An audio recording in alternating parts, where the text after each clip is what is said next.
The second pillar of Islam is the mandatory round of ritual prayers that every Muslim must perform 5 times every day.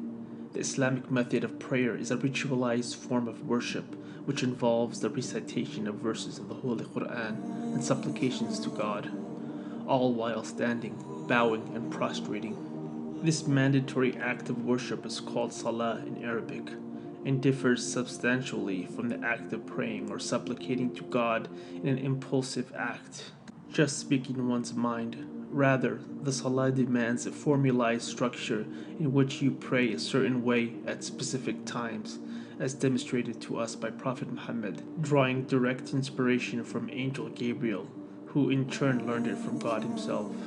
The Arabic word Salah, which is generally translated as prayer in English, is linguistically derived from the Arabic word meaning connection, in that this mode of prayer connects the servant with his Creator. Salah is a Muslim's way of establishing direct contact with God the Almighty. Salah represents a Muslim's affirmation of servanthood and submission to his Creator's will. In Salah, a Muslim acknowledges his weakness and neediness by seeking and begging for God's guidance, mercy, grace, and forgiveness. Salah, or the Islamic ritualized prayer, is one form of worship amongst many in this faith. However, Salah holds a very special status in Islam because prayer builds a relationship between a servant and his Creator. Salah is considered the central pole of the religion of Islam. Whoever demolishes or denies this practice in their life demolishes his or her religion. According to Islamic scholars, this is the only form of worship, if neglected, would exclude the disobedient from the folds of Islam. When prayer times arrives, one is expected to discontinue their present activity and pray to connect with God, refreshing his or her faith for his or her own benefit. The act of prayer helps to remind one as to why they are here in this world and for what purpose. Prayers help direct a person's thoughts and actions away from sin, from that which is not beneficial. Prayers redirect a believer's thoughts to the remembrance of God. The Salah prayer is specifically a human form of worship. All other creations of God, including animals and plants, submit without question to the Almighty in their own unique way. Everything in the sky and the earth declares Allah's perfection and worship Him in their own way, a way in which we humans may not understand. All other creations of God are in continuous glorification, praise, and remembrance of God, and worship in their own way. Just like the other members of creation worship Allah, man is expected to worship God as well. Do you not see that Allah glorify Him, whoever is in the heavens and the earth, and the birds with wings outspread? Each one of them verily knows His prayer and His glorification, and Allah is all-knower of what they do. After all, mankind was created for the purpose of prayer and divine worship. God states in the Quran, "And I did not create the jinn and the mankind except to worship me." God commands mankind to establish and perfect their prayer by praying properly with concentration and the utmost humility.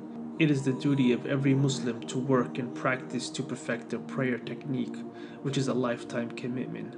Muslims must engage in a lifelong effort to master this art of communication with their Creator. The ones that fall into a habitual routine, reciting their words without concentration and humility, would be missing the point of prayer, not benefiting from their prayer nearly as much as those who pray seriously and with full concentration. Neglecting mandatory prayer is a very serious sin in the Islamic faith. Allah shares a dialogue in the Quran in which the residents of paradise ask the people of hell as to the reason for their condemnation, and those condemned respond, they will say, "We were not of those who prayed, nor did we used to feed the poor, and we used to indulge in vain talk with the vain talkers, and we used to deny the day of recompense, until there came to us the certainty." In fact, the state of one's prayer will be the first thing that will be asked of each individual on the Day of Judgment. If their prayer was in order, then everything else will fall into place. Yet, if their prayer was not in order, then this will not be the case.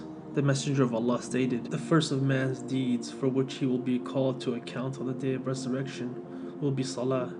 If it is found to be perfect, he will be safe and successful. And if it is incomplete, he will be unfortunate and a loser." Prayer should be directed only to God the Almighty, as He is the only one in full control of everything, including man's destiny.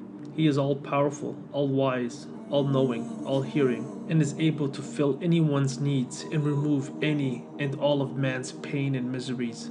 The Islamic ritual of prayer is an expression of submission to God, showing humility to, devotion toward, and love of God. Praying to the Creator on a daily basis is the best way to build a personal connection with Him while seeking His guidance, blessings, and forgiveness. Muslims pray to God to gain spiritual strength and peace of mind and to strengthen the foundation of their faith. A Muslim temporarily steps out of his or her daily activities 5 times a day to connect to God in order to stay mindful to Him in this world of stress, struggle, and distractions. Prayers remind Muslims that Allah is in control of all things, so they can put their worldly concerns into perspective. The Islamic prayer method and mode acts as a spiritual diet. Such as the body requires food and water throughout the day, our spirit needs to partake in the remembrance and worship of God to stay spiritually healthy. After all, is not the soul more valuable than the body? When someone does another person a favor or helps them in any way, it's human nature to want to thank that individual for their aid. Since God has blessed mankind with a countless number of favors, including one's wealth, health, family, and gifts of all kinds, a Muslim prays numerous times to thank Him throughout their day and night. The best way to demonstrate gratitude is through these 5 daily prayers. The Islamic ritual prayers come with many benefits in this world and in the next, for the ones that engage in them sincerely and mindfully, with concentration and humility. Amongst the benefits of praying is that the act guards and protects a believer from sins and evil doings. Recite what has been revealed to you of the book and establish the prayer. Indeed, the prayer prevents from immorality and evil deeds, and surely the remembrance of Allah is greatest, and Allah knows what you do. When one becomes lackadaisical in their worship or neglects prayer altogether, he or she will experience the consequences of feeling distant from God, which may result in increased instances of sinning and evil doing. As they distance themselves from prayer and from the remembrance of God, they become easier targets for Satan to reach out to tempt them. The one that guards and faithfully practices his prayers would be mindful of everything else that matters. The one that neglects his prayers in turn would be neglectful of what really matters in this life. Amongst the many benefits of prayer is the transformative power that prayer has on a person. Prayer transforms a person's attitude, behavior, mentality, thoughts, and priorities, redirecting all of these elements to what really matters in life. Prayer softens one's hearts towards Allah and His creation. Muslims that are steadfast in their prayer are constantly looking to help others and have a genuine concern for them, not just themselves. If one does not see the benefits and positive effects of their prayers, one should start to question their methods of prayer and their sincerity, humility, and concentration in prayer. God referenced the fate of past generations who did not take advantage of their prayers, wasting them in the process. But there came after them successors who neglected prayer and pursued desires, so they are going to face destruction. Salah, or prayer, is also connected to the state of our ummah, Muslim community. If our prayer is strong, then everything else in the state of our community will be strong. Prayers are the solution to remedying those many problems our nation is facing. Much like the pillars of a building, where one cannot move them and need to physically walk around them, a Muslim's life revolves around their 5 daily prayers, instead of casually trying to fit their prayers into their life. A Muslim's prayers are always their top priority in life. Everything else comes secondary. The 5 mandatory daily prayers for Muslims are as follows. Fajr prayer, from dawn to right before sunrise. Dhuhr prayer, just after noon, midday, when the sun passes the median point in the sky. Asr prayer, late part of the afternoon, halfway between noon and sunset. Maghrib prayer, directly after sunset. Isha prayer, late evening, dark night, approximately an hour and a half after sunset. The 5 daily prayers set the rhythm of a Muslim's day. Prayers must be performed at their appointed due times, unless a reasonable excuse exists to delay them. Prayers are prohibited to be delayed to the point that they overlap into the next prayer's time frame. Before the prayer is begun, a Muslim is required to perform ablution, wudu in Arabic, which is the act of cleaning and purifying oneself from any physical bodily fluids such as urine, blood, etc., with water. The ritual of ablution consists of washing one's hand, face, arms, head, and feet. It's important that a Muslim must be clean and free of impurities in his body, clothing, and the area in which the prayer will be performed. One drop of waste matter present anywhere would void one's prayer. In Muslim countries, prayer is publicly announced to the community, not by bells, but rather by an Islamic chant or call of prayer known as adhan in Arabic. Prayer is commenced by standing up facing the direction of Mecca, in present-day Saudi Arabia, where the holy house of God known as the Kaaba is situated. Muslims from all over the globe face the direction in which the first house was built for the worship of the one God. It's important to note that Muslims do not worship the Kaaba. Rather, Muslims only use the holy house as a direction to face while worshiping the one God, as instructed by God Himself. During prayer, Muslims are directed to disconnect themselves and clear their mind of any worldly matters as they are conversing with God. They pray to God who is near, who is all-loving, all-hearing, all-caring, all-powerful. A Muslim is to concentrate on their words and to humble themselves exclusively to the Almighty. A Muslim affirms that God is the Master, that he or she is the servant of God who is in need of the Almighty's direction, help, and guidance to the straight path. The Islamic prayer is so sacred that it is prohibited for one to eat, drink, or hold conversation as they pray.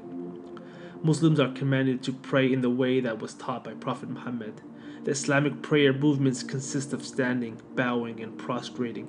According to our Prophet, man is closest to God when he is in prostration. The prayer consists of recitations from the Holy Quran, praises of the Almighty, and supplications seeking guidance, forgiveness, and more.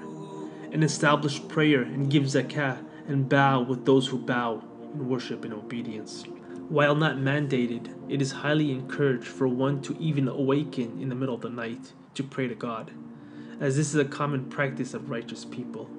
The Islamic prayer is a ritual which has been unchanged for more than 1400 years and is repeated 5 times a day by hundreds of millions of people all around the globe. Earlier prophets and messengers also performed Salah prayer, in which the act of prostration was involved. According to the Gospel of Matthew, Prophet Jesus fell with his face to the ground and prayed. Going a little farther, he fell with his face to the ground and prayed, "My Father, if it is possible, may this cup be taken from me, yet not as I will, but as you will." Matthew 26:39. It's important to note that God is transcendent, free of all needs, and totally independent. He is in no need of human worship or veneration, as he gains nothing from it. Muslims do not pray or worship God for God's sake. Rather, they worship Him for their own sake. God made worship and the remembrance of God beneficial to mankind, both in this world and in the next. And whoever strives only strives for the benefit of himself. Indeed, Allah is free from need of the worlds. The benefits of praying to the Almighty are vast, and the blessings of prayer are beyond our imagination. Prayer motivates one to do good and strive for the best, so one can live a good life in this world and in the next world eternally. Indeed, I am Allah. There is no deity except me, so worship me and establish prayer for my remembrance. Quran 20:14. Our Prophet narrated, "Whoever guides another to a good deed will get a reward similar to the one who performs it." So please like, subscribe, and share this video. Assalamu alaikum.